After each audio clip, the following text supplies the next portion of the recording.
चीजें अडल्ट्रेशन से लेकर के जो हम पैकेज्ड फूड खाने लगे हैं उससे कहीं ना कहीं इम्यूनिटी पे बहुत फर्क पड़ता है।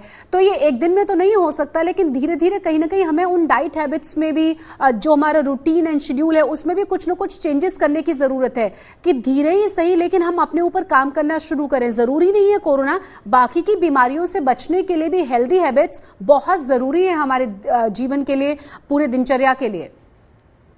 देखिए, आपका कहना बिल्कुल सही है कि 90% बीमारियां जो होती हैं इनको हम लोग कहते हैं लाइफस्टाइल डिजीजेस, यानी जीवन शैली से रिलेटेड बीमारियां।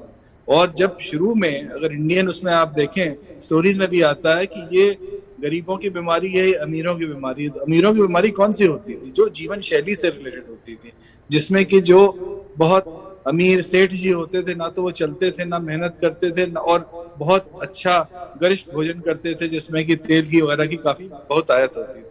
लेकिन आजकल फॉर्चुनेटली या अनफॉर्चुनेटली कहा जाए कि तेल जो है या जो इस तरह के वसा पदार्थ हैं वो बहुत सस्ते हो गए, मतलब कंपेयर टू बाकी खानों के। जैसे कि सब्जियां सबसे ज्यादा महंगी है, फल सबसे ज्यादा महंगे हैं और इस तरह की चीजें जो सही नहीं है वो सस्ती हो गई हैं। तो यानी कि हमें उसमें अपने जीवन शैली में भोजन और एक्टिविटी दोनों को इक्वल इम्पोर्टेंस देनी है।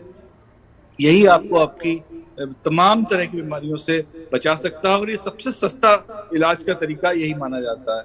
और ये देखा गया है कि अगर जीवन शैली सही रखें तो 90% चांस है कि आप हार्ट डिजीज से बच सकेंगे, 90% चांस है कि आप ब्रेन स्ट्रोक से बच सकेंगे, 90% चांस है कि आप असमय मृत्यु से बच सकते हैं। तो आप सोचिए कि कितनी इंपॉर्टेंट बात है और हम लोग इन बातों को ना ध्यान करके बाकी चीजों में लग जाते हैं।